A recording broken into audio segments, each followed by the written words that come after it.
Boa tarde, meu nome é Carolina e junto com a Ingrid, nós vamos apresentar o trabalho intitulado Currículo Mínimo de Psicologia do Estado do Rio de Janeiro e Lemos de Publicação.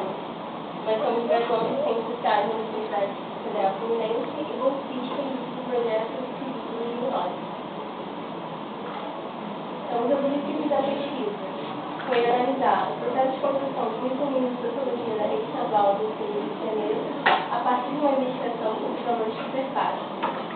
Também refletir a importância da prática pedagógica de psicologia frente às implicações do código curricular em questão, que a prática da psicologia que é consolidada em sala de aula pode ter uma dupla fase. Pode conseguir que o aluno não acontece de fato só, ou então tornar um sujeito reflexivo e participativo do seu contexto social. O contexto do trabalho.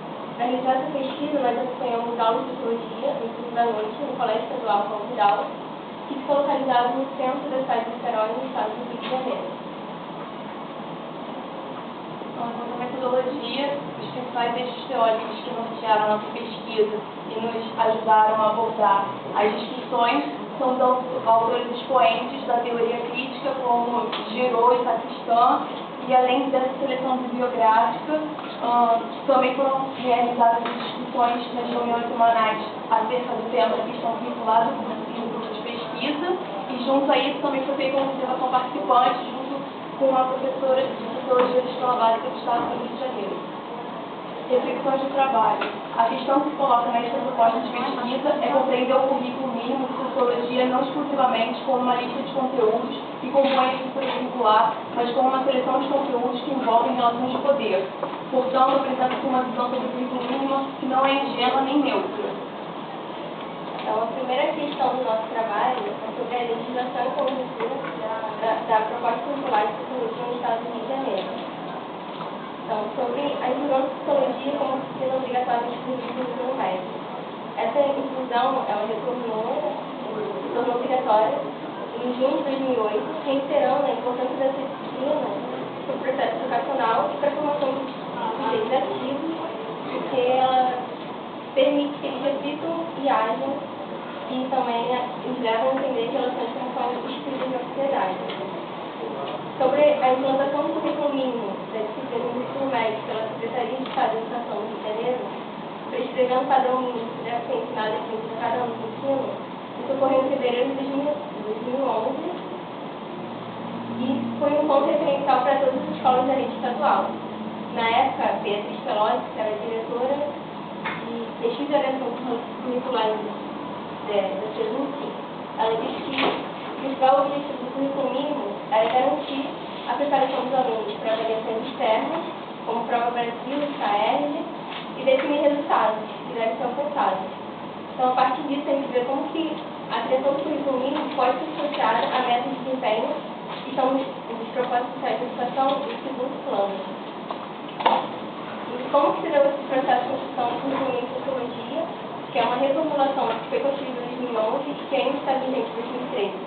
Foi através de um processo seletivo, por um edital que foi divulgado pela Fundação CCR, onde os professores selecionados eles tinham que participar de reuniões virtuais e presenciais e recebiam bolsas para construir o currículo mínimo. Então, que a construção do currículo mínimo começou em outubro de 2011. E um mês depois, a SEDUC do Rio de Janeiro ela fez uma resolução para diminuir a carga horária de sociologia nas unidades da rede estadual para inserir aulas de reforço de português e matemática para melhorar o desempenho dos alunos nessas avaliações externas. Então, a gente vê como que a preocupação começa com o letramento e numeramento, em detrimento da construção de sujeitos críticos e reflexivos. Então, e como que essa diminuição da carga horária foi uma coisa pensada politicamente, porque não é interessante para os governantes que os os alunos sejam reflexivos sobre o contexto social.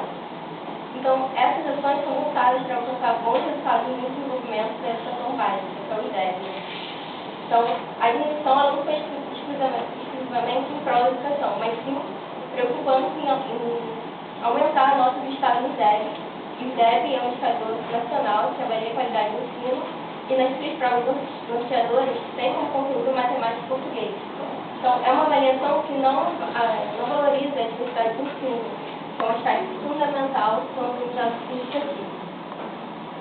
Então,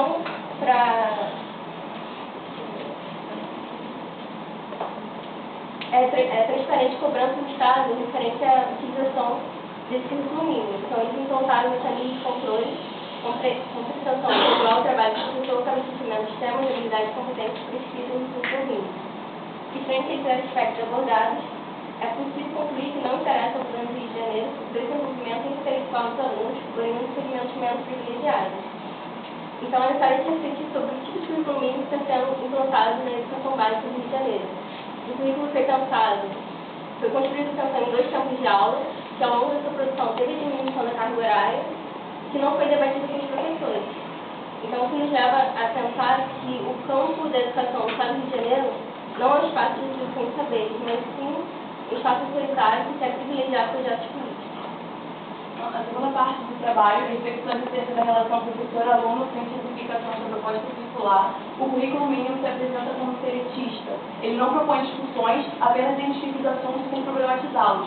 É muito recorrente no currículo termos como compreender, entender, e a gente tem ausência de termos como refletir. E isso é uma mera reprodução teórica da lógica, e da lógica atual de meritocracia. E, em consequência disso, há uma carência de propostas que permitam a reflexão crítica dos alunos. Professores e alunos não podem ser receptores passivos da proposta dos currículos de sociologia. Os seus saberes silenciados no currículo devem ser considerados para compreender e transformar o contexto social no qual estão inseridos. A figura do professor, como mediador, contribui para promover e valorizar o conhecimento dos alunos como legítimos, não somente os conhecimentos que fazem parte do currículo de sociologia. Por trás de todo o conteúdo incluído no currículo em sociologia, há ideologias e relações de poder que buscam definir o tipo de sociedade que se pretende construir e as funções da escola. A abordagem do conteúdo do professor deve estar de acordo com as necessidades educacionais e com a realidade do aluno. A problematização dos temas deve ser desenvolvida para além das fronteiras do senso comum, incluindo a participação dos alunos. O ofício do professor contribui significativamente para a emancipação dos alunos de classes menos favorecidas, e o resultado desse ofício não deveria estar pautado em avaliações. Por fim, seguindo as considerações finais, nossas observações evidenciam que o currículo mínimo tem efeito de reprodução de discursos sociais de poder e de exclusão, ocultos em uma proposta pedagógica governamental. O professor, como elemento de mediação, tem condições objetivas para criar um currículo mínimo que problematize o contexto social dos seus alunos, o que possibilitaria uma apropriação da disciplina por eles. Algo que o currículo imposto não parece ser um objetivo, pois volta a serviço da nossa condição social. Uma coisa que eu queria ressaltar é que as considerações que a gente fez, elas não são conclusivas. A gente partiu de uma bibliografia e falava como que o currículo mínimo pode refletir desigualdade social. Então, é isso que eu enviei aqui na pesquisa.